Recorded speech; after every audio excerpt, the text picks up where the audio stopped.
movie time with John DeSando and his friends online. So everything is gonna be just fine. From the top down to the bottom. He's gonna let you know if you should stay home or if you should go. Might even yell if it's a spectacle. From San Francisco to Long Island. 'Cause nothing's better than a motion video. It's Movie Time. It's produced by John DeSando. Listen to shows and read reviews online at WCBE.org. I'm John DeSando, And I'm G Kline. and this is It's Movie Time. Boy, do we have a movie today. Oh, do we have one? This has got to be the most provocative movie to come out this year. Oh, and in many years. I mean, except for Terry Gilliam, and who were some of the others who would have movies like this? Oh, there's not many. No. Not many. And I've been thinking, how do you describe this movie? How do you compare this movie to anything else? There is nothing else to compare this movie to. Well, unless we say the title, there won't be anything. We're talking, of course, about Poor Things. All right, it's on many people's top of their lists, and not your regular theater goer. It's going to be people who are really into movies, and no matter how strange they can be. And not afraid of controversy. No, and so Poor Things has been touted for a long time. It's just recently coming out, and so we thought for sure. And I know you've been warning me about it, and you were quite right. It's a delight. It's a fantasy. It's rambunctious. It's lascivious. It's outrageous. It is just about any adjective you could have. Well, can you give me a short? Well, I'll give you a short in that it is a Frankenstein story, but it is a Frankenstein story in which the monster is a young woman. Yes. And the monster is a young woman discovering herself and going through all of the experiences from birth all the way up to adulthood over the span of about a year. Does she go through experiences. Yeah, she's been planted with the brain of a child. The brain of a child, although we don't want to give too much away. Yeah. But yes, it is definitely a Frankenstein story, but it is a Frankenstein story if Mary Shelley had been much more of a progressive feminist writer. I know. What I like about Mary Shelley is that she didn't know she was, and she wasn't. No, Frankenstein was the result of a talk at a party. Right. That turned into the foundation of modern science fiction. Her and H.G. Wells, Yeah. probably more than anybody else. Yeah. Well, and this stars. It is anchored by stars. La La Land's Emma Stone. Emma Stone, All right? Columbus local and original. Yes, and I couldn't find it in her bio. They didn't mention Columbus. She was born and raised, if I'm not mistaken, in Bexley. I thought so too. Yeah. Now listen, Ken, I'm going to give you a side note. Now, why is she so good? She's so good because she's so talented, but I also knew when I saw that she made $22,500,000 for La La Land, and plus on the back end.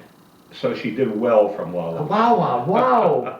And I'd be, wow. Oh, that's tremendous. That must have been more than, was it Ryan Gosling? Or? I would imagine so. Wow. Well, anyway, though, that tipped me off that we maybe have a major talent here.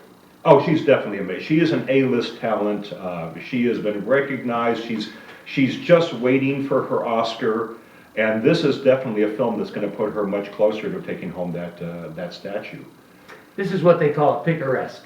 So it's a story about usually a young person travels around the world. Usually, also the other term would be Bildungsroman, which would be the growth of the major character in travels around the world, as in Candide.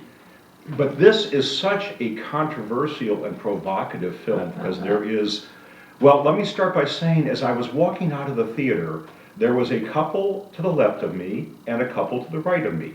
And the couple to the left of me, the woman was saying, "Honey, that is the best film we have seen this year."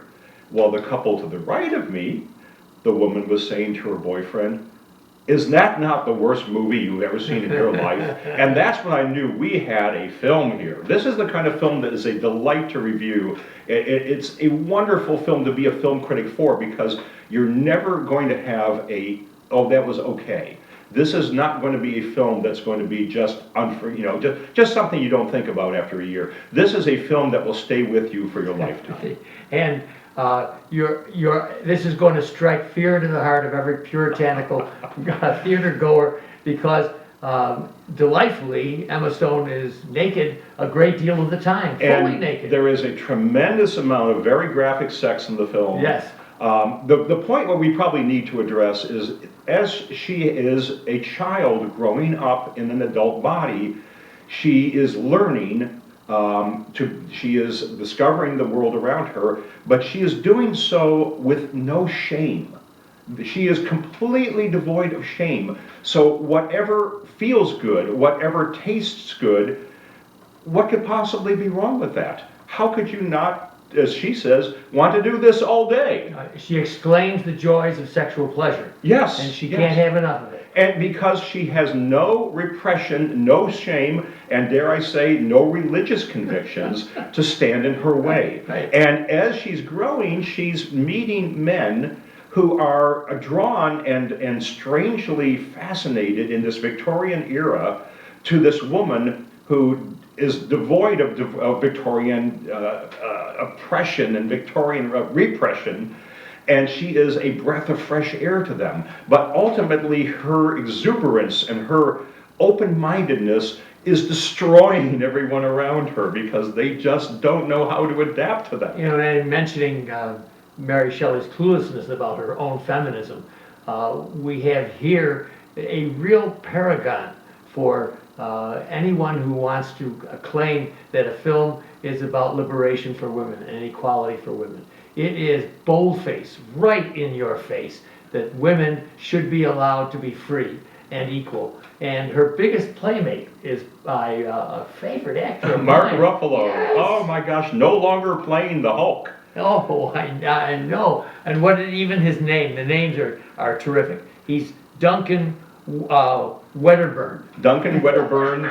And of course, Emma Stone is Bella Baxter. Yes.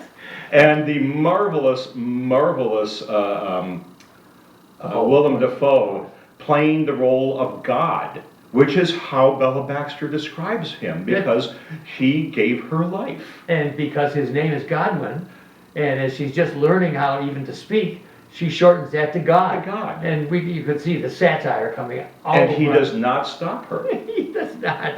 And Dafoe, who is he just brightens every film he's ever in, didn't need to have all that makeup. With No, a but face it like works his. so well. It works so well.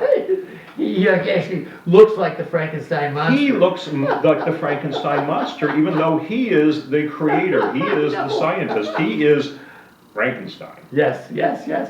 So just an amazing film, but a film that is going to be very divisive. There are some of our listeners out there that are going to just love this movie, and there are some of you out there that are going to hate this movie. So it's very difficult to promote this, because I love this movie. I want to tell you to go see this movie, but I do so with the understanding that a lot of you out there are going to go, oh, what was that? And let's remind our audience that it is nominated for Best Picture, I think, by the Golden Globes. Golden Globes, Best Picture, Best Actress, Supporting actor. Supporting actor. And when it comes time for the Oscars, I think you can see this film on the Best Picture list. I suspect it's going to be on Best Actress for Emma Stone. I do too. I think that's a given. She, and we were just talking about Lily Gladstone. Lily Gladstone, I think it's going to come down to one of the two of them, because this is such a brave performance by Emma Stone. And so much of the nudity and the sexuality in this movie was Emma Stone's idea. Mm-hmm. This is her idea to be bold and be brave and to make this character something memorable without any boundaries. There are no boundaries. Although she would have been aided and abetted by Yorgos Lanthimos, the director. He comments that during the making of the movie, she would suggest something and he would say, well, that's scary crazy, let's do it. I did see a clip on IMDb from an interview that Ruffalo and Dafoe had. And honest to goodness, they were having so much fun just talking about this movie. Much of this movie was actually improv. Yes. There was a script, but they spent the 2 weeks preparing and rehearsing for the film, mostly doing acting games Yes. and improvising just to Yes. get comfortable with each other. And then he turned her loose and said, Emma, whatever you're comfortable doing, I'll do it with the camera. And she certainly did not hold back. You mentioned Victorian England. We're talking really the end of the century. Mhm. And how about the set design? Well, this movie is going to be nominated for costume design, set design, artistic direction. The costumes in this film are just amazing. Right. What struck me is that because Bella Baxter is childlike and very reckless with everything, including her clothing, she is formally dressed from the waist up. But from the waist down, she's rarely wearing anything more than knickers. All right, as if she's just lost whatever was there. Let's continue that thought. Our audience is going to have to go to our podcast on the WCBE Podcast Experience to Backtalk to hear everything else we have to say about this fabulous movie. G Kline, what do you recommend? Oh, I recommend go see it. Definitely go Not see it. taking kids? Do not take anyone under the age of about 15 to this movie. It is how it did not get an NC-17 is beyond me. You're right. There can't be much more. Well, there would be more.